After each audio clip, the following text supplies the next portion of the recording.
여러분, 우리 11장에 나와 있는 거, 서비스의 공급과 수요 관리에 관련된 것들, 핵심적인 내용들만 여러분들한테 좀 설명하도록 하겠습니다.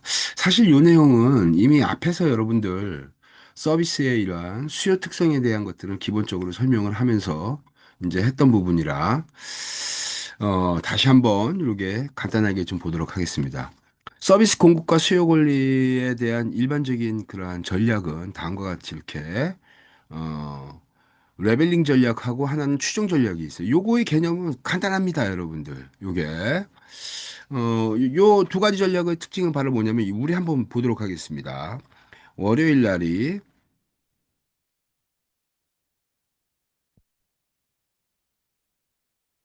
월요일이 아니라 1월 달, 2월 달, 3, 4, 5, 6, 7 해가지고 이렇게 쭉 1년 동안 있으면 실제 수요가 예를 들면 100. 근데 우리는 이제 어떠한 시장에서의 상품에 대한 수요나 이런 것들이 생겼을 때, 한 단위 만들 때 작업자가 몇 명이 들어가냐면 10명 들어간다고 합시다.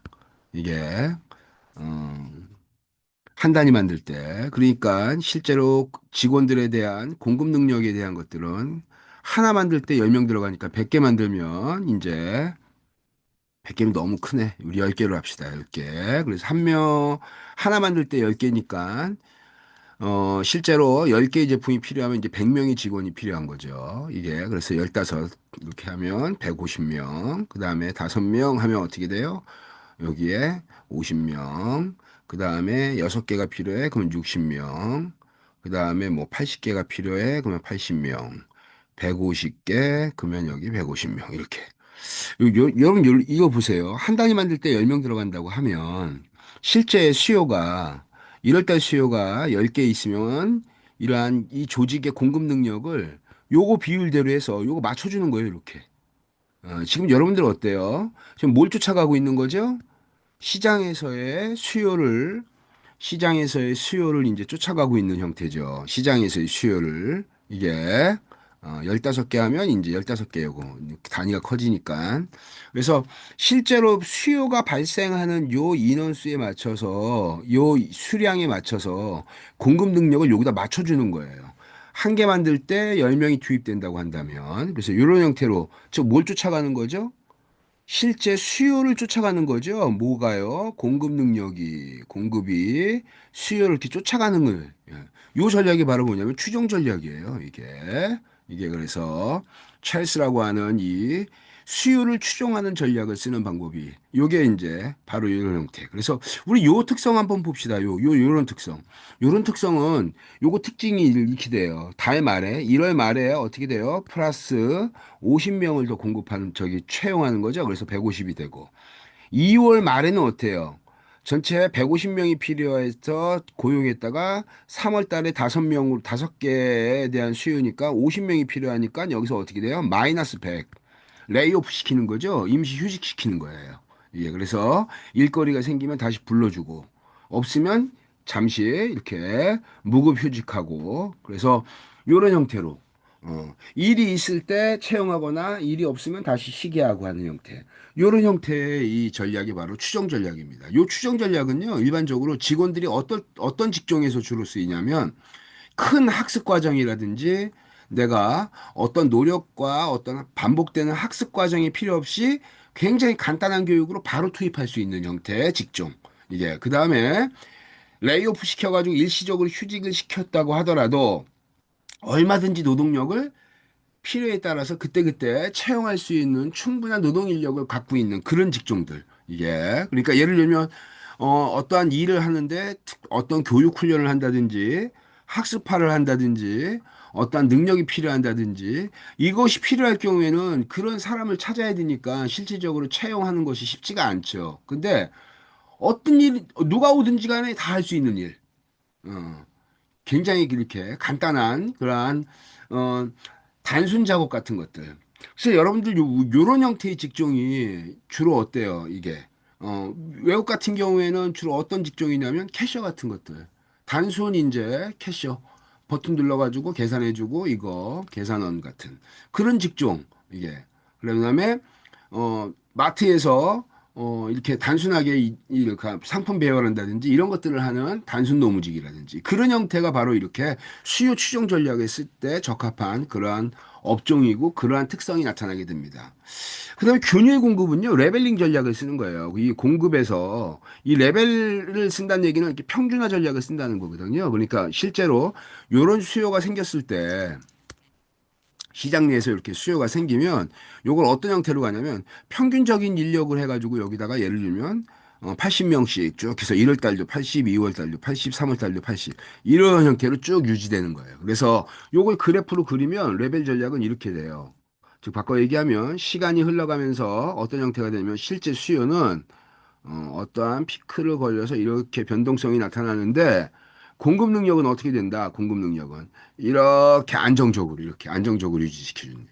이게 그래서 요런 형태의 이러한 특성이 유지되기 때문에 여기는 어떻게 돼요? 수요를 이렇게 끌어올릴 거고 여기는 어떻게 돼요? 수요를 눌러서 수요의 저점과 고점이 평준화 쓰게 하는 그러한 전략이 가능한 업종. 이게 그래서 이런 평준화 전략을 쓰는 거고 혼합 전략은요. 수요를 관리한다라는 우리 혼합 전략을 한번 쓰는 걸 봅시다.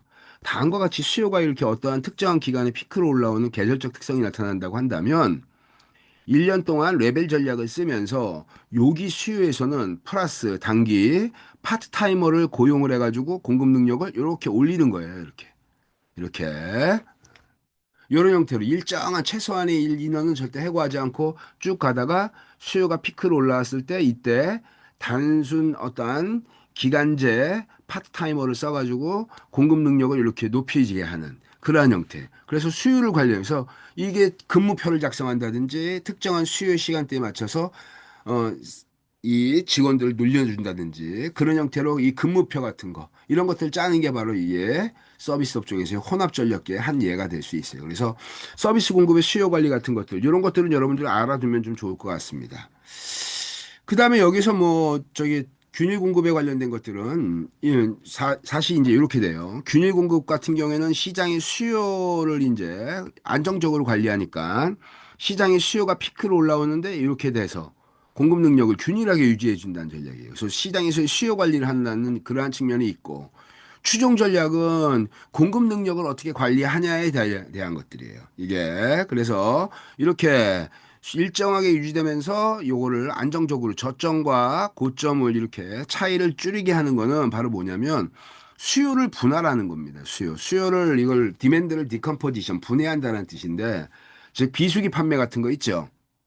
이런 것들. 그러니까 예를 들면 모피 같은 경우에는 겨울에 주로 많이 팔리는 옷인데 여름에 이 수요, 이 겨울적 어떠한 특정한 수요를 이렇게 찢어가지고 이렇게 분해하는 거예요. 이렇게 찢어가지고 분해해서 이쪽의 수요를 이렇게 분해시켜서 눌러서 이제 수요를 이렇게 평준화시켜서 이렇게 분해하는 그러한 형태. 이게 수요 분할입니다. 그래서 수요 분할의 대표적인 예는 비수기 때 판매를 해서 실제 본 겨울에 모피가 팔리는 그때 수요를 여름에 비수기, 반대 계절에 비수기에 판매해가지고 수요를 이렇게 분할시키는 형태. 예. 그래서 에어컨도 마찬가지예요. 에어컨도 예를 들면 7, 8, 9, 3개월 뒤에 전체 이 실제 거래가 90% 정도가 나타나는데 그때 공급 능력을 맞추면 못 맞추니까 수요가 너무나 급증하게 올라가니까 어떤 형태냐면 홈쇼핑 같은 데 가면 여러분 어때요? 수요를 4월 달, 5월 달만 돼도 에어컨 예약 받잖아요. 이게 그래서 미리 발생 가능하게 예약을 해주는 거죠. 예약 이게 그래서 미래 발생 가능한 거를 미리 확정 수요로 바꿔주는 거예요. 이렇게 바꿔줌으로 인해서 어떻게 됩니까? 공급자한테는 굉장히 이득이죠. 이게 그래서 수요를 분할한다. 비수기라든지 그렇지 않으면은 여름 제품을 좀 더 앞당겨 가지고 봄에 판매한다든지 그 다음에 이 성수기 때 생산하는 것이 아니라 비수기 때 생산해 가지고 비축제 고량 갖고 에어컨 같은 것들 이렇게 상당 부분 만들어 놓은 것 갖고 공급하게 하는 형태. 요런 형태. 가격 인센티브 같은 거 호텔 방, 객실, 룸 어때요, 여러분들? 성수기 때는 가격을 높여가지고 성수기 때는 가격 인센티브에서 성수기 때는 가격이 높기 때문에 수요를 누르고 성수기 때 시장의 수요가 이렇게 해서 피크가 올라오면 여기에 이 성수기 때는 눌러버리고요. 그죠? 가격을 높게 하고. 그다음 비수기 때는 어떻게 돼요? 서비스 패키징으로 묶어버리죠. 이렇게. 어, 이렇게. 그래서 수요의 저점과 고점의 차이를 적게 하는 방법. 가격 인센티브. 그다음에 아까 얘기했던 대로 비수기의 수요 촉진하는 방법. 이런 것들도 하나 이해가 됐고요. 그다음에 보완적 서비스 같은 것들, 보완적 서비스 상품, 대체 상품 같은 거 만들어서 전환시키는 거예요. 이게 그래서 공급 수준을 일정하게 유지하기 위한 방법에서 보완적 서비스에 뭐 하여튼 예를 들자면 뭐 굳이 이런 예가 거의 비슷한 특징이지만 시간 소멸성 제고 중에 이제 예를 들면 우리 삼각김밥 한번 봅시다. 삼각김밥. 그래서 삼각김밥은 아침에 10시에 들어와서 당일날 6시가 되면 삼각김밥은 판매가 딱 끝나. 이 상품이. 요 시간대가 지나버리면 이제 판매가 할 수 없는 거예요. 그래서 저기 요 시간대에 이제 고객들이 삼각김밥을 찾으러 오기 때문에 나는 항상 예를 들면 내가 100개의 제품을 갖다 놨는데 6시 지나가지고 10% 이상씩 계속 로스가 생기는 거죠. 이게. 어. 그래서 6시 이후에 남겨져 있는 것들은 판매가 할 수 없기 때문에 이게 로스가 되겠죠. 그죠? 이게. 그러니까 어떤 형태냐면 시장에서 발생하는 수요를 데드라인 6시가 아니라 일찍 부족하게 공급하는 거예요. 시장에서 이 필요한 수량을 6시 데드라인보다 더 앞당겨서 5시 정도 되면 종류가 상품이 다 매진되게. 그래서 이런 형태의 매진이 시키면 재고를 없앨 수 있고, 그 다음에, 그럼 이런 문제가 생기죠. 그때 삼각김밥 파지러 온 고객이 있으면 어떻게 되냐. 대체 상품으로, 보완적인 상품으로 전환시키는 거예요. 그래서 상대적으로 보관 기간이 좀 긴 도시락이라든지 어묵, 김밥류 같은 것들로 전환시켜가지고 이렇게 수요를 보완적 서비스로 전환시키는 그러한 방법도 하나의 예가 될 수 있다. 요거 이게 세븐일레븐에서 썼던 방법입니다. 이게 그다음에 예약 시스템하고 초과 예약 같은 거 예약 시스템 이거 예약 시스템 호텔이라든지 항공권이라든지 이런 것들 여러분 어때요? 이게 오버부킹하는 문제 있죠. 그죠? 오버부킹. 그래서 오버부킹을 해가지고 예를 들면 비행기에 100명이 탈 수 있는데 내가 10% 오버부킹하는 거예요. 그래서 110명한테 발권을 하게 하는 거죠. 예약을 잡아주는 거죠. 왜 그러면 노쇼 문제가 생기니까. 이게 노쇼의 문제가 생기기 때문에 그런 노쇼의 문제로 짧은 시간 내에 출발하는 예를 들면 뭐 크리스마스 날인데 크리스마스 날 이날 뭐 하루 이틀 남겨놓고 뭐 취소한다든지 이런 형태로 해가지고 빈 객실을 둔 상태에서 그 시간이 그냥 지나버리면 없어져 버리니까 이게 그래서 어떻게 돼요? 오버부킹하는 문제예요. 그래서 이 오버부킹은 어떻게 돼요? 손실 비용을 최소화시키기 위해서 어떻게 돼요? 일종의 이 손실 비용을 최소화시키는 측면에서 오버부킹을 하는 거죠. 빈 객실이 나가고 빈 좌석으로 그냥 비행기가 출발하게 되면 손실이 나오니까 그거를 최소화시키기 위한 측면에서 이 손실 비용을 생기는데 이게 노쇼가 아니라 진짜 착한 고객이 와가지고 110명 정도가 다 들어왔을 때 10명한테는 어떻게 돼요? 우리가 추가적으로 내가 비용을 지출해야 되는 거예요. 이게 그래서 손실 비용과 손실 비용의 즉 빈 객실이라든지 빈 좌석으로 항공기가 출발한다든지 빈 객실을 그냥 날짜를 지나버리게 한다든지 이런 것들은 일단 손실이 발생하니까 이 손실을 최소화시킨다는 측면에서 어떻게 된다? 오버부킹을 하는데 착한 고객으로 그냥 다 100명이 다 들어왔어. 이게. 그럼 이 10명한테는요, 어떻게 해야 되냐면은 우리 방이 뭐 예를 들면 객실이라고 한다면 10명한테는 주변 호텔에다가 예약을 다 잡아줘야 돼요. 이게. 그 비용에 관련된 것들도 고려해야 된다. 이게. 그래서 손실과 이득에 대한 것들을 우리가 고려해서 충분히 초과 예약을 해야 된다. 우리 요 뒤에 조금 나옵니다. 요거. 그다음에 고객 유발성 이제 시장에서의 수요 변동성에 따라서 이제 이게 수요 즉 특히나 서비스는 시장 쪽에 위치하는 경우가 많기 때문에 시장의 다양한 수요에 직면하죠. 그러니까 변동성이 커서 실질적으로 수요에 대응하는 것이 되게 쉽지가 않기 때문에 어떻게 되냐? 항상 슬랙 같은 것들 여분을 좀 두고 있는 것이 되게 중요하다.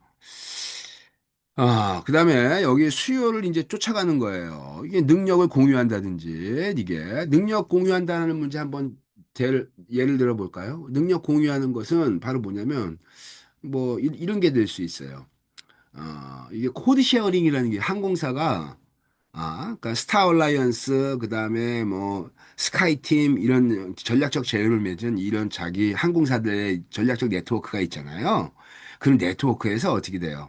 어느 특정한 노선에다가 예를 들면 대한항공이 여기 인천공항에서 출발해가지고 이제 예를 들면 프랑크푸르트를 갔다. 그러면 프랑크푸르트를 갔는데 어느 특정한 일정으로 인해 가지고 어떻게 되냐면 돌아오는 비행기가 우리나라 비행기가 아니라 우리하고 이 대한항공하고 전략적 제휴를 맺은 뭐 루프트한지 항공사 독일 항공사에서 어떻게 돼요? 코드 쉐어 즉 항공 이 운항에 대한 코드를 쉐어링을 해가지고 즉 루프트한지의 항공사에 이거를 공유하는 거예요, 능력을. 이게 공유해가지고 같이 쉐어링하는 형태. 이런 형태. 그래서 이런 것들이 이제 일종의 이 능력 관리 측면에서 다양한 형태로 우리가 어떠한 전략적 제휴라든지 그렇지 않으면 이런 것들을 쉐어링을 해가지고 할 수 있는 그러한 부분도 이 예가 될 수 있어요. 그다음에 우리 저가항공사 한번 예를 들어볼까요? 저가항공사. 그래서 저가항공사를 보면 대형항공사는 각각의 파트에서 맡은 직원들의 일이 명확하게 구분됩니다. 예를 들면 발권해가지고 어 발권하는 그렇게 티켓 발권해서 예약 확인하고 발권하고 화물 붙이고 해주는 파트에서 있는 직원들이 있고 그 다음에 탑승구에서 이제 게이트에서 실제로 게이트 이 티켓을 확인해가지고 게이트에서 또 안내하는 직원들이 있고 이게 그 다음에 또 하나가 바로 뭐냐면 이제 화물 있죠, 화물. 화물을 이제 붙이면 이게 화물 이제 컨베이어 벨트를 타고 화물이 가서 특정한 장소에 쌓이게 됩니다. 그러면 그 특정한 이 화물이 이게 어느 항공편하고 연결이 안 되면 이거 큰일 나죠. 그죠? 그러니까 화물이 어떠한 비행기에 가는 그 화물편에 코드 태그를 붙여가지고 이게 분류가 되는 거예요. 그래서 이제 그 항공편에 맞게 이제 특정한 곳에 화물이 쌓여 있어요. 그러면 그 화물을 옮기는 이제 그 팀이 있습니다. 그래서 그 팀들이 이렇게 와가지고 거기다 실어가지고 쭉 이제 항공기에다가 집어넣고 화물을 싣고 하는 그런 일 과정이 있는데 우리 공항을 한번 가볼까요? 공항을 가봤더니 우리가 대한항공, 뭐 진에어, 그다음에 뭐 저가항공사, 그다음에 대형항공사 이렇게 공항을 이용해 가지고 발권을 하고 티켓을 집어넣고 해가지고 티켓 넣고 뭐 게이트 해가지고 이렇게 운영을 하지만 실제로 그 뒤쪽에서는요 어때요? 그러니까 대한항공에서 화물을 처리하는 직원들이 따로 있고, 그다음에 진에어에서 뭐 화물을 처리하는 직원이 따로 있고, 이거 있는 것이 아니라 공항에 이 화물을 관리하는 팀들이 각 항공사에 있는 이런 화물들을 어떻게 돼요? 같이 공유하면서 씁니다. 이게. 그러니까 대한항공에 있는 화물을 처리하거나 이거를 처리해 주는 사람이 별도로 있는 게 아니라 그 어떠한 그 터미널에서 계약을 맺은 어떠한 업체하고 화물 처리하는 것들이 능력을 공유하는 거예요. 그러니까 아시아나 그다음에 대한항공 무슨 뭐 진에어 이런 항공사들이 거의 다 어떻게 돼요? 이 능력을 쉐어링을 해가지고 같이 공유하는 거죠. 개별적으로 쓰지 않고 이게 그래서 공항에서 주로 나오는 다양한 형태의 이러한 그 파티에서 일하는 그런 분들은 거의 다 어떻게 돼요? 능력이 쉐어링 해가지고 안정적으로 이게 일정하게 능력을 활용도를 높일 수 있는 그러한 수준으로 이제 운영하는 그러한 측면이 바로 능력을 공유하는 하나의 예가 될 수 있습니다. 우리 책에도 아마 이런 형태의 예가 설명이 되어 있으니까 한번 보면 될 것 같아요. 종업원 교차 훈련하는 것들, 종업원의 능력을 어떻게 돼요? 다기능공처럼 만드는 거죠.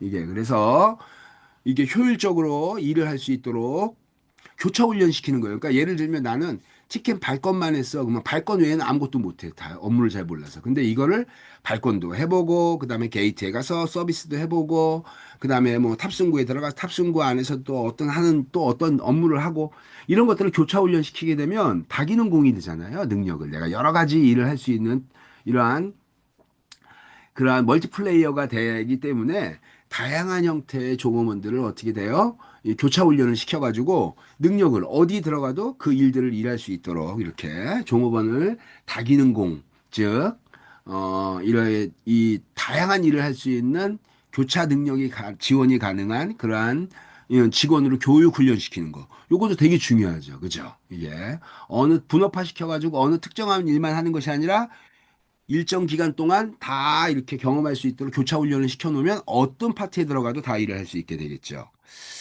그 다음에 시간제 자원 같은 것들, 특정한 형태, 이제 특정한 형태, 수요를 추정하기 때문에 단기적으로 피크 수요가 쫙 이렇게 올라갔을 때 그 수요에 어떻게 돼요? 어떤 시간제 자원 같은 것들을 단기적으로 이렇게 쓸 경우도 있죠. 그 다음에 아까 했던 대로 이런 것들, 교대 근무 일정을 만든다든지 이런 것들. 안 되면 이제 수요 추정이기 때문에 공급자가 전달하는 서비스 딜리버리 시스템의 이 길이를 짧게 해가지고 일종의 고객 참여율을 높이는 거예요. 셀프 서비스 같은 거 만드는 거죠. 이죠 이게. 그래서 그런 형태가 이제 주로 이제 쓰이게 된다. 그래서 여기 한 번씩 보시면 될 것 같고. 그래서 예약자 이제 요것들을 이제 원래 실제 수요가 다음과 같이 이렇게 수요 평활전이 이렇게 됐는데 이걸 어떻게 되냐. 평활시키는 거예요. 그러면 수요가 요거를 여기에 이렇게 수요가 이렇게 높게 나와 있던 것들을요, 이렇게 분할시키는 거죠. 얘를 분할시키는 거예요. 그래서 분할시켜가지고 어떤 형태로 바꾸냐면 실제로 이렇게 여기 있는 수요를 딴 날로 이렇게 옮겨버리는 거죠. 옮겨서. 그래서 여기에 있는 수요를 이렇게 끌어올리고 여기 수요는 낮춰서 저점과 고점이 즉 평활시킨다라는 것이 레벨링 평탄하게 만든다는 얘기예요. 저점과 고점에. 이게 그래서 여기 나오는 것처럼 이렇게 수요 평활 전에는 월요일 날 고점을 나왔다가 그 다음에 목요일 날 수목에는 이렇게 떨어졌다가 금요일 날 다시 약간 올라가는 형태인데 얘를 평활, 즉 레벨링 평탄하게 이렇게 평평하게 만들면 저점과 고점의 차이를 없앤다는 뜻이에요. 그러니까 여기 예약하는 것들을 어떻게 되냐? 방문한 자를 이제 고르게 조정을 해서 예약이 월요일 날하고 화요일 날 중에 많이 그 예약이 잡히니까 예를 들면 내방하는 고객들을 이제 수를 조절을 해서 월화는 좀 낮추고 그다음에 상대적으로 수요가 좀 낮은 수목 같은 경우에는 어떻게 돼요? 좀 예약을 많이 잡거나 내방할 수 있도록 안내를 해서 수요를 좀 끌어올리게 되는 거죠. 그럼 저점과 고점의 차이가 작아지면서 평준화가 되는 그러한 형태의 이 수요가 됩니다. 그래서 가격 인센티브 같은 거 뭐 이거 예전에 이거 장거리 전화 같은 게 진짜 이거 저기 옛날 얘기네, 옛날 얘기. 그죠? 이게 뭐 영화 조조 할인하는 것도 옛날 얘기. 리조트 지역의 비수기 호텔 요금 같은 것들. 요것들은 요즘에 이제 요런 것들은 이제 활용하죠, 실제로. 이게. 그래서 뭐 피크 시간대 공공요금 정책을 어떻게 돼요? 좀 높여가지고, 그쪽에 피크 시간대를 지금 수요를 분해하는, 그런 형태로 일종의 가격 차별의 정책 같은 겁니다. 이게. 우리 책에 나와 있는 거 한번 볼게요. 기존 요금을 이제 한번 볼게요. 어떤 캠핑장이 있는데, 공공 캠핑장이 있는데, 그 공공 캠핑장이, 어, 연간, 이제 사용된 캠핑장의 수를 봤더니, 이제 캠핑 실태에 따라서 캠핑의 이제 이 기간을 구분한 거예요. 해가지고 1시즌, 2시즌, 3시즌, 4시즌 이렇게 특정한 기간을 구분했는데 1시즌은 열 번째, 즉 52주를 나눴을 때 열 번째 주부터 15번째 주의 토요일과 일요일, 그다음에 무슨 뭐 창설 기념일, 뭐 재정 공휴일 이런 거 있을 때는 딱 따져봤더니 전체 일수가 1년 52주에 14일수가 되고 이때는 요금을 6달러를 받겠다. 그다음에 두 번째 주는 세 번째에서 구 번째 주 같은 경우에는 그다음에 15번째에서 19번째 주 같은 경우에는 이렇게 어떠한 날을 포함해서 전체 일수가 되고 가격은 이렇게 받고 그다음에 세 번째부터 15번째는 이렇게 되고 이렇게 금액을 받고 그다음에 기타 캠핑 시즌에서는 어떻게 되냐? 이렇게 되겠지만 이때는 공짜로 내가 그냥 물을 쓰게 해주겠다. 이렇게.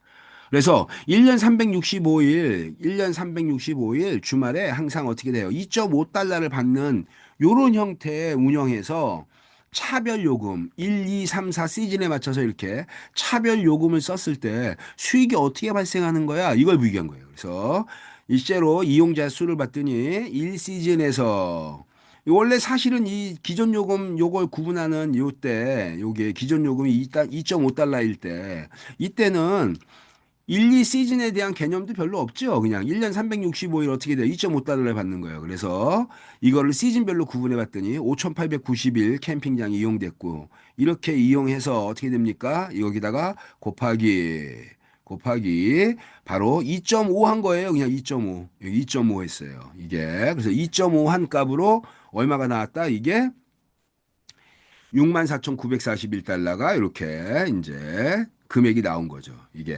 근데 얘를 어떻게 되냐? 얘를 다음과 같은 1, 2 시즌에는 다음과 같이 이제 차별 요금제로 갔습니다. 그래서 1 시즌 내에 봤더니 전체 캠핑장의 수가 활용하는 캠핑 수가 캠퍼의 수가 5천 명. 여기다가 곱하기 6달러 한 거죠. 여기다 6달러. 이렇게 해서 다음과 같이 이렇게 나왔고 여기 두 번째 시즌은 어떻게 됩니까? 8,500 캠퍼의 수 중에 내가 2.5달러 이렇게 곱해서 이렇게 나왔 거고 여기는 어떻게 돼요? 15,500에 곱하기 0.5달러 이렇게 해서 다음과 같이 이렇게 나왔습니다. 그 다음에 마지막은 무료이기 때문에 여기는 0원이 되겠죠. 그래서 실제로 캠핑장의 이용자의 숫자를 봤더니 실제로 29,000이 돼요. 29,000 여기가 유료죠, 유료 수를 따지는 거예요, 유료 수를. 이게, 그래서 29,000이 여기는 25,000입니다. 이렇게 캠퍼가 늘어났음에도 불구하고, 이게, 하고, 금액은요, 이렇게 어떻게 돼요? 줄어들었네요. 근데 요거에 대한 비용을 잘 고민해 봐야 돼요, 여러분들. 어떻게 고민하냐면, 캠핑장을 하니까 캠핑장 관리인들이 필요하죠. 그죠? 캠핑장 관리인들이 1년 365일 다 다닌 거예요. 바꿔 얘기하면 마지막 포 시즌에서도 어떻게 돼요? 여기서도. 요 네 번째 시즌에서도 분명히 관리인들이 여기서 활동을 했었어요. 그죠? 이게 기존 요금 2.5달러 때는. 근데 여기서 만약에 이 78일 동안은 관리인이 없다라고 하게 되면 어떻게 돼요? 이거 인건비 같은 게 안 나가니까 이게 인건비 같은 게 지불이 되지 않으니까 실제로 더 저렴하다라고 얘기가 비교를 해봐야 되겠지만 실제적으로는 이게 그래서 더 적은 시즌을 운영함에도 불구하고 이렇게 수익이 높더라. 여기에서는 인건비가 없기 때문에 실제로 이것이 전체 이거하고 비교했을 때 금액은 낮게 나오지만 인건비나 이런 것들을 고려해서 봤을 때는 더 저게 합리적일 수 있다. 이렇게. 그다음에 비수기 수요를 촉진하는 방법이에요. 비수기 예약 시스템에 오버부킹하는 문제입니다. 예약 시스템. 우리 서브사이드 호텔에 대한 노쇼 기록을 한번 해봅시다. 요게 바로 뭐냐면요. 호텔에서 노쇼가 생기는 것 때문에 굉장히 골머리를 앓고 있었나 봐요. 서브사이드 호텔에서. 그래서 노쇼가 특정한 기간 동안 이 기록 데이터, 고객에게 방문하는 데이터를 갖고 다음과 같은 이런 데이터를 만들었어요. 그러니까 노쇼의 수가 한 명도 안 온 거예요. 이게 한 건도 없는 거죠. 그죠? 이게 바꿔서 얘기하면 어느 특정한 기간 동안 서브사이드 호텔의 노쇼에 대한 기록을 봤더니 그 기록이 이렇게 해가지고 이렇게 되는 거예요, 여러분. 노쇼가 한 명도 없어요. 예약을 만약에 뭐 여기서 내가 100건을 했다. 근데 노쇼가 한 명 없으니까 한 건도 없으니까 100명의 이 100건의 이 고객들이 다 온 거죠. 그래서 초과 예약이 필요가 없는 겁니다. 그죠? 이게. 그래서 노쇼의 수가 이렇게 나왔고 그다음에 두 번째 노쇼의 수가 확률로 따져봤더니 이거에 대한 확률 값은 전체 0.07 이렇게 나오는 거예요. 이게 1년간 365일로 계산하면 그중에서 365일 중에서 어떻게 된다? 0.07% 정도가 이게 노쇼가 없는 날이라는 거예요. 이게 그래서 이 365일에 0.07이니까 이거 계산할 수 있죠. 우리 며칠 정도가 되는지 이거 바로 계산할 수 있잖아요. 우리가 요거는 그냥 우리 365일 영업한다고 한다면 365 곱하기 0.07 쫙 하면 실제로 이 한 25.5일이니까 바꿔 얘기하면 365일 동안 한 26일 정도는 노쇼가 없이 다 사람들이 예약해서 오더라 이 얘기예요. 이게 그다음에 노쇼가 한 명일 경우 한번 봅시다. 노쇼가 이제 노쇼가 이제 하나 한 건 있을 때 노쇼가 한 건 있을 때 비교했다는 얘기는 요게 바로 뭐예요? 어느 특정한 365일 동안 어느 특정한 일 동안은 기본적으로 노쇼가 한 건 생기더라. 즉 어떻게 돼요? 어느 특정한 기간 동안 100건의 예약을 했으면 전체 실제로 오는 고객은 99명 정도가 오는 거예요. 한 건 정도가. 그 비율 수가 0.19니까 0.19 곱하기 365일로 따지면 쭉 하면 한 69일 정도? 69일 정도. 그래서 한 69일 정도는 필연적으로 어떻게 되더라? 그냥 기본적으로 몇 건이 생기더라? 노쇼 한 건 정도는 생기더라. 이게. 그러니까 여러분 보세요. 노쇼가 한 건, 노쇼가 한 건 생겼어. 이게 노쇼가 한 건 있으니까 방이 우리 100개라고 한다면 전체 우리 한 객실은 비어 있는 거예요. 그죠?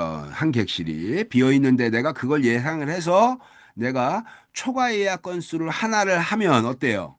어, 즉 바꿔 얘기하면 내가 101명에다가 우리 객실이 100개가 있다. 근데 내가 초과 예약을 오버부킹을 한 건 했다는 얘기는 101명한테 예약을 받은 거예요. 그죠?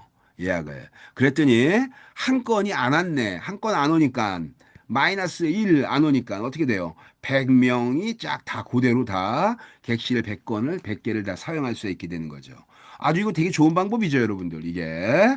그래서 요거에 대한 것들 누적 확률로 비교하니까 어떻게 돼요? 여기는 0이고 0이고 그다음에 한 건 있을 때는 요거 0.07에서 이렇게 더해 요게 이렇게 내려오는 거죠. 이렇게 누적이니까 이게 그래서 0.07 그다음에 여기 요 두 건 요게 누적 확률이 여기 나왔던 노쇼의 D가 실제로 초과 예약보다 작은 경우잖아요. 이렇게 작은 경우니까 하나씩 작게 밀려서 쓰면 되겠죠. 그죠? 그러니까 작은 경우니까 0일 때, 즉 PD가 얘가 0일 때 노쇼의 초과 예약 수가 한 건 이렇게 되겠죠. 그죠? 그러니까 요거 누적을 하면 여기가 0.07 되겠네요. 누적 확률이니까. 그다음에 여기도 두 건일 때 요렇게 두 건일 때 두 건일 때 확률은 어떻게 돼요? 요렇게 요거보다 작은 거니까 요렇게 0, 1, 2가 되겠네요. 그러니까 0.26이 될 것이고 그죠? 이게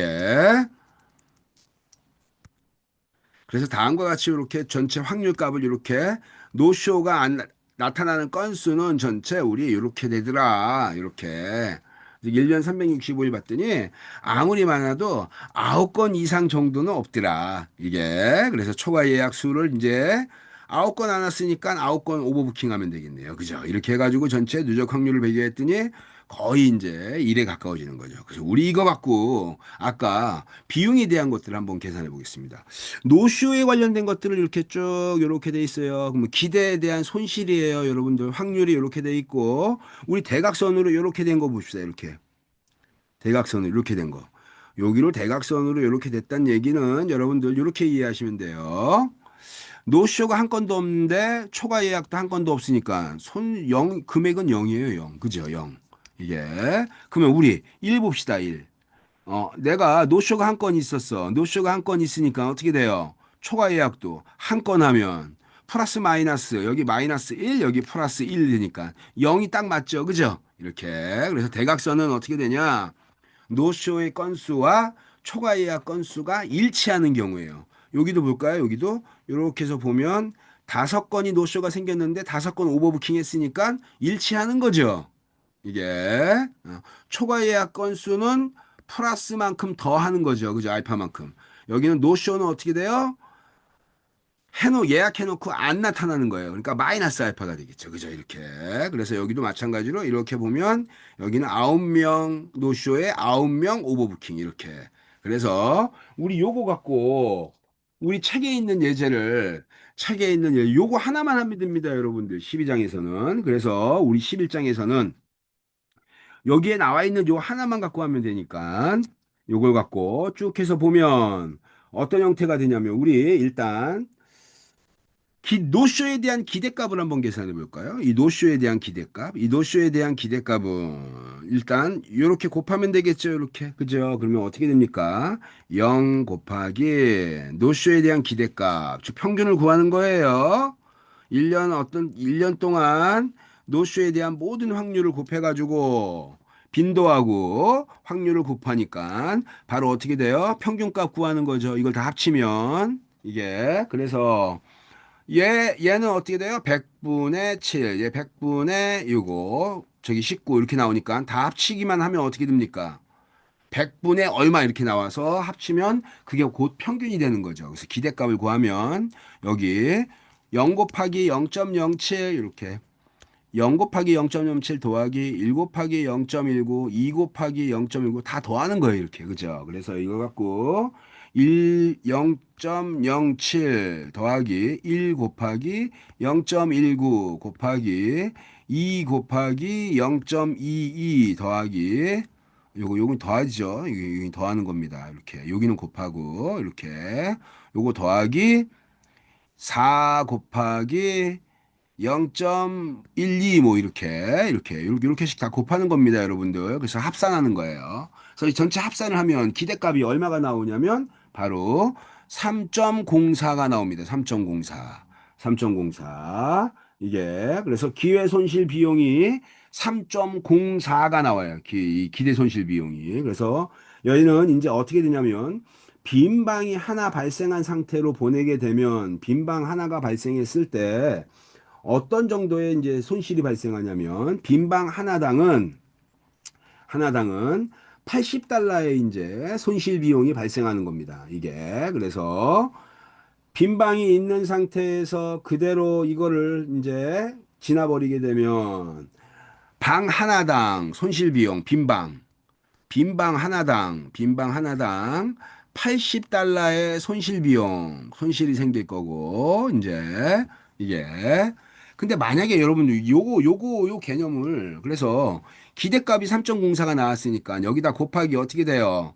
80달러 이렇게 곱해버리면, 80달러를 그대로 곱해버리면 전체 기대값에 대한, 즉, 기대 손실 비용에 대한 평균값은 3.04 곱하기 80 이렇게 해가지고 전체 금액이 얼마가 나오냐면 243.2달러, 243.2달러 정도가 납니다. 이게 교재에 336페이지에 나와 있어요. 336페이지에. 요거 하나는 중요하네요, 여러분들. 요거 하나는. 이게 그래서 기대값의 기대 손실 비용이 243.2달러 정도가 나옵니다. 이게 근데 우리 요걸 한번 볼까요, 여러분들? 이렇게 만약에 내가 이렇게 바꿔 얘기하면 요 대각선의 위쪽으로 한번 올라갈게요. 위쪽으로. 대각선의 위쪽이란 얘기는 이렇게 돼요. 여기 볼게요. 여기를 노쇼가 한 건 생겼는데 이게 노쇼가 한 건 생겼는데 빈방인 상태로 그대로 가게 되면 나는 얼마 정도의 이제 손실이 생기냐면 100달러 정도의 손실이 발생한다는 얘기예요. 이게 그러니까 예를 들면 우리 여기에 있는 말의 의미를 좀 먼저 볼게요. 이게 의미를 본다는 얘기는 실제로 내가 한 명한테 예약을 했는데 그 한 사람이 안 왔기 때문에 빈 방이 하나가 생기는 거예요. 이게. 그래서 빈 방이 하나가 생기고 빈 방이 하나 생기는 상태에서 요걸 갖고 방 하나당 어, 100달러의 손실이 발생할 수 있다는 얘기예요. 여기는 노쇼가 한 건인데 내가 오버부킹을 내가 한 건도 안 했다는 얘기예요. 노쇼가 이렇게 되니까. 그래서 100달러에 어떻게 돼요? 손실 비용이 발생한다. 이게.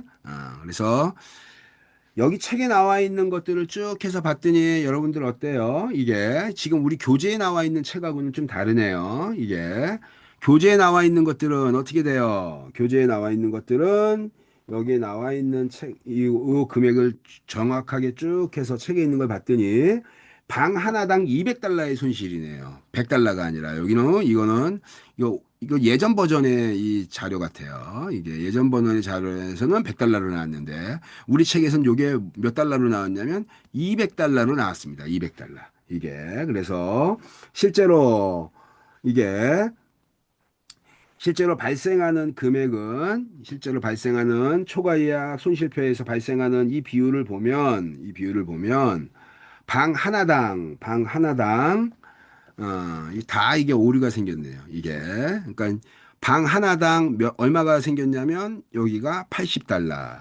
이게 80달러니까 여기도 160달러 이렇게 80으로 쭉 연결된 거예요. 이렇게 이게 우리 책에 나와 있는 거는 그래서 우리 책에 나와 있는 것은 337페이지 초과 예약 손실표가 337페이지에 여기 나와 있는데 여기에 있는 나와 있는 표 갖고 우리 한번 대충 계산을 하면 여러분 어떻게 되냐면 요거 이렇게 됩니다. 이렇게 예를 들면 우리 여기 강의 자료에 나와 있는 거로 하면 빈 방이 있는 상태에서 빈방 하나 있는 상태에서 그 날짜가 지나버리면 어떻게 됩니까? 즉 초과 예약 안 한 거예요. 그래서 노쇼가 한 건 발생했는데 내가 어떻게 되냐? 내가 노쇼 오버부킹을 안 해가지고 빈 방이 하나가 발생해버린 거죠. 이때 빈방 하나 발생하면 얼마가 발생하냐면 실제로 100달러의 손실이 발생한다. 100달러의 빈방 하나가. 즉 노쇼 한 건에 100달러의 손실이 발생하는 거고 이제 그다음에 여러분 여기 보세요. 여기 내가 이렇게 됐는데 대각선에 요 밑에 있는 값 요거 밑에 있는 값 40달러라고 생겼어요. 40달러. 저기서 말하는 이 40달러에 대한 의미는 바로 뭐냐면 여러분 이렇게 된 거죠. 바꿔 얘기하면 내가 두 건의 예약을 했어요. 두 건의 예약을 했는데 만약에 여기서 요렇게 한 건당 즉 바꿔 얘기하면 두 건의 예약을 해야 되는데 실제로는 어떻게 되냐면 여기서 노쇼가 세 건 생겼는데 오버부킹을 내가 초과 예약을 두 건밖에 안 한 거예요. 그러니까 고객이 도착 안 하고 취소한 거는 마이너스 세 건, 마이너스 세 건. 그다음에 초과 예약 한 건은 내가 두 건 한 거예요. 두 건. 이게 플러스 두 건. 이게 그러니까 마이너스 1건이 그냥 빈 방이 하나 생겨버리는 거죠. 그죠? 얘가. 그래서 어떻게 노쇼가 하나 생김으로 인해서 발생할 수 있는 손실 비용은 한 건당 노쇼 한 건당 40달러씩의 손실 비용이 발생하더라. 이게 이런 형태의 비용 구조에서 우리 비용 구조에서 이 서브사이드 호텔은 오버부킹을 어느 정도 오버부킹을 몇 건 정도 해야지 정책적으로 몇 건 정도 하는 것이 가장 비용을 저렴하게 가져가는 방법이냐 요 얘기예요. 이게 그래서 초과 예약을 안 해서 발생하는 손실 비용은 예를 들면 이런 거예요. 여러분들. 착한 고객들이 다 온 거죠. 착한 고객들이 다 와가지고 실제로 이제 착한 고객들이 다 와가지고 노쇼도 없고 깔끔하게 이제 다 잘 됐는데 실제로 이렇게 되는 거예요. 이렇게 돼가지고 이렇게 되면 이렇게 된 거죠. 즉 노쇼는 한 건 생겼는데 오버부킹 두 건 했으니까 한 건당 얼마 발생하는 거예요? 100달러가 발생하더라. 즉 그 사람 우리 호텔에 들어올 수 없기 때문에 주변 호텔로 가가지고 예약 잡아주고 안내해주고 이걸 다 해줘야 되는 거예요.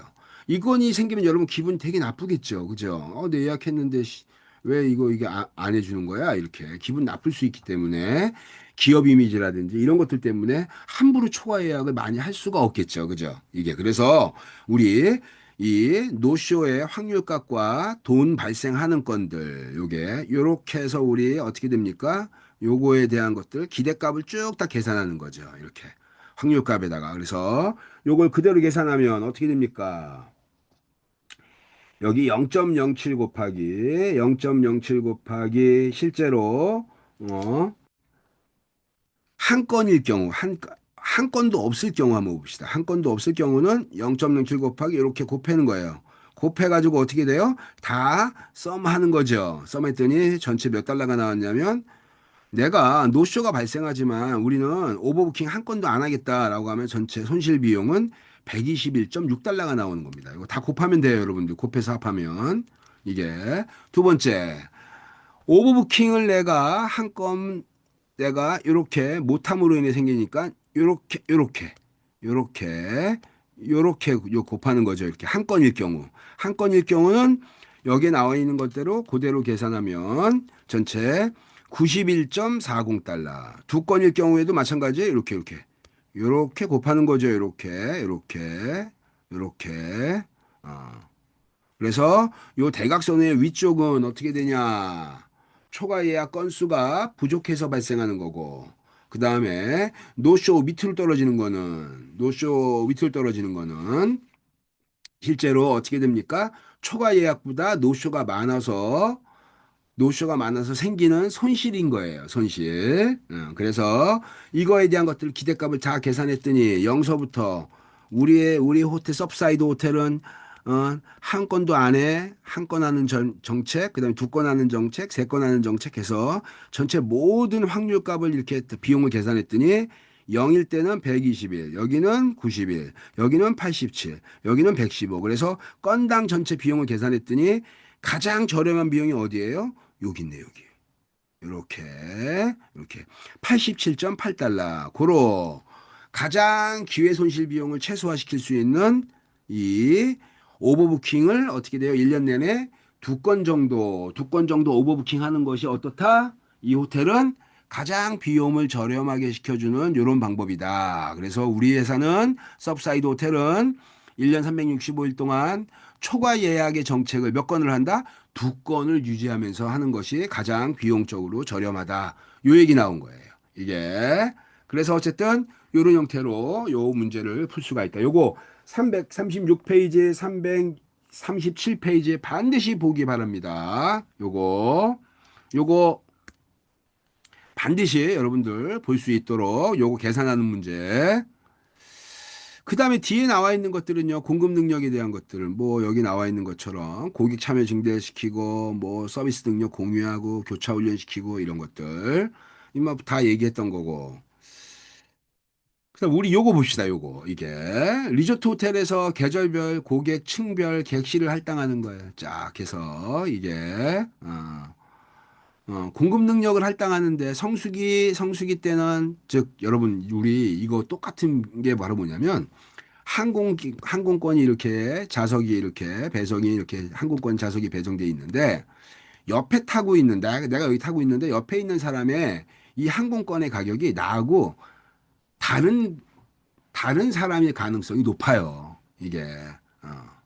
그래서 똑같은 좌석에 앉아 있다고 하더라도 판매 가격이 다른 거야.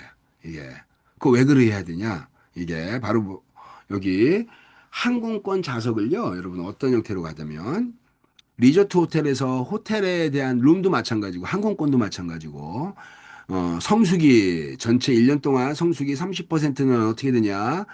즉 가장 저렴하게 쓸 수 있는 할인된 금액에 이 특별한 객실을 가장 이렇게 낮게 해주고 그다음에 일반 표준 비용이 있어요. 표준 비용. 예를 들면 우리 표준 비용이 10만 원이야. 20만 원 합시다. 20만 원 너무 싸니까. 그래서 우리 호텔은 리조트 호텔은 표준 룸당 이 임금이 저기 뭐야 객실 저기 비용이 20만 원입니다. 그러면 성수기 때는 60%를 20만 원을 받게 하고 이게 그다음에 어떠한 그 특급 요게 좀 더 객실이 좋은데 여기는 1등급의 요 비중을 맞춰서 어떻게 돼요? 30% 비율은 1등급의 이러한 수준에 맞춰서 차별화되는 가격을 주고 이게 그다음에 또 저비용은 10% 주고 그래서 표준 임금의 비율을 가장 높게 이게 그다음에 준성수기 같은 경우에 1년에서 20%에 해당되는 준성수기에서는 20만 원의 표준 임금을 전체 객실 중에 예를 100개라고 합시다. 우리 100개라고 하면 이 100개 중에서 전체 50개는 표준 임금을 받고 30%는 어떻게 돼요? 예, 30%는 저렴하게 할인된 비용으로 비용을 채우고 그다음에 20%는 어떻게 돼요? 1등급의 이 우수 고객을 대상으로 하는 고비용의 이러한 형태로 요 비율을 유지하는 거예요. 이게 그다음에 비수기 같은 경우에는 어떻게 돼요? 비수기 같은 경우에는 똑같은 객실이 100개지만 50개를 저가의 비용으로 이렇게 다 채우게 하고 할인된 요금 체계로 이제 하고 30%는 일반 요금, 그다음에 20%는 고가 요금을 이렇게 비싼 요금을 이런 형태로 비율을 구성한다. 그래서 요거를 시즌별로 똑같은 방이지만 그 방의 가격이 즉 어떻게 돼요? 때로는 여기가 표준 객실 요금으로 갔다가 그다음에 할인된 특별 할인 금액의 객실로 갔다가 또 어떨 때는 어떻게 돼요? 얘가 준 거의 어 저기 비싼 임금을 받는 그러한 형태로 갔다가 이렇게 똑같은 방이지만 이게 왔다 갔다 한다는 얘기예요. 이게 그래서 고객 층별 이러한 뭐 객실을 이제 할당하는 거죠. 이 고객의 특성에 따라서 비율을 이렇게 나눠가지고 그래서 어쨌든 이렇게 객실의 특성을 이렇게 구분하는 건 너무나 당연하다. 이게 그래서 뭐 시장 세분화하듯이 고객군의 특성의 비율을 맞추게 하는 거죠. 이제 그래서 여기서 호텔의 수요 관리 차트 같은 거 봅시다. 요게 가운데 있는 것들이 여러분들 이게 기대 누적 예약 건수라고 하면 예를 들면 기대 누적 예약 건수라고 하면 이 수요가 정규 분포를 이룬다라고 하고 수요에 이렇게 정규 분포를 해서 여기서 어떻게 돼요? 플러스 마이너스 2표준 편차니까 마이너스 1표준 편차 마이너스 2표준 편차. 여기에 이렇게 해서 2표준 편차. 이렇게 평균값을 중심으로. 그러면 몇 퍼센트가 나올까요? 2표준 편차니까. 여기가 약 95%입니다. 평균값을 중심으로 이게 95%의 수율을 때로는 어떻게 돼요? 2표준 편차 이상 높이기도 하고 낮추기도 하고 그 변동 범위 안에서 이거를 이제 수요를 공급 능력을 관리하게 한다는 얘기예요. 이게 정규 분포의 평균값을 중심으로 이 표준 편차 낮게, 이 표준 편차 크게 요 변동 범위 안에서 허용하게 한다는 얘기예요. 이게 그래서 어쨌든 뭐 호텔에 대한 이 사전 제품에 대한 수요일 관리 같은 것들도 이렇게 공급 능력을 관리할 수 있다. 그래서 12장에 대한 것들은 여러분 핵심 포인트가 바로 뭐다?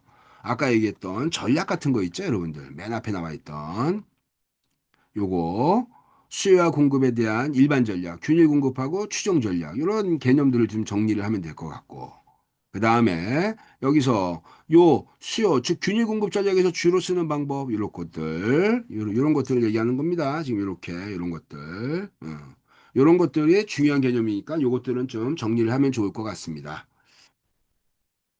그 다음에 여기 기대 수익 구하는 거 요거 기대 수익 구하는 거 요거 서브사이드 호텔에 관련된 것들 지금 우리 강의 자료에 나와 있는 거하고 책에 나와 있는 거하고 좀 다르죠 여러분들 요게 우리 강의 자료에서는 내가 초과 예약 건수를 여기에 실제적으로 초과 예약 건수가 한 건일 때 오버부킹 한 건 해야 되는데 여기니까 못 한 거죠.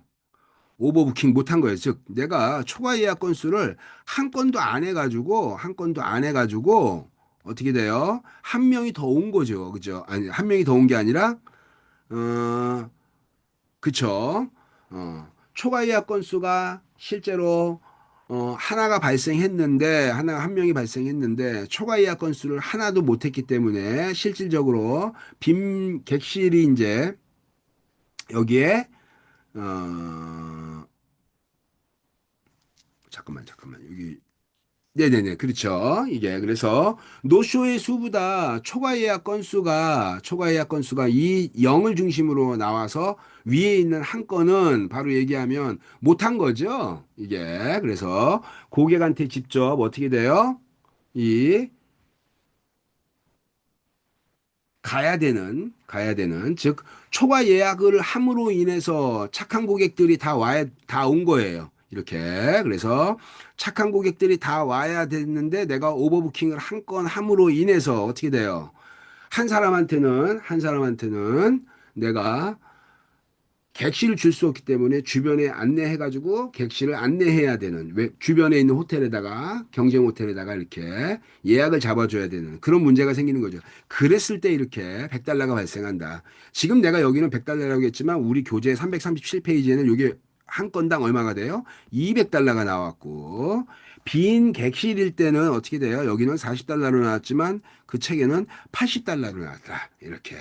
그래서 나머지는 다 똑같습니다. 이렇게 여기 확률 값들은 똑같고 이게 그래서 기대값 계산하는 거. 요 밑에 있는 기대값 어떻게 나왔다고요? 요거 이렇게 건당 이렇게 금액 이렇게 곱한 거죠. 그래서 어떻게 돼? 가장 금액이 작은 요 금액이 뭐가 된다? 요게 바로 이게 그 회사의 초과 예약에 대한 정책을 결정하는 요런 기준이 된다. 요게 뭐 그 정도만 좀 정리하면 12장 정도는 핵심적인 내용들은 다 정리가 된 것 같습니다. 여기까지 하고 마치겠습니다.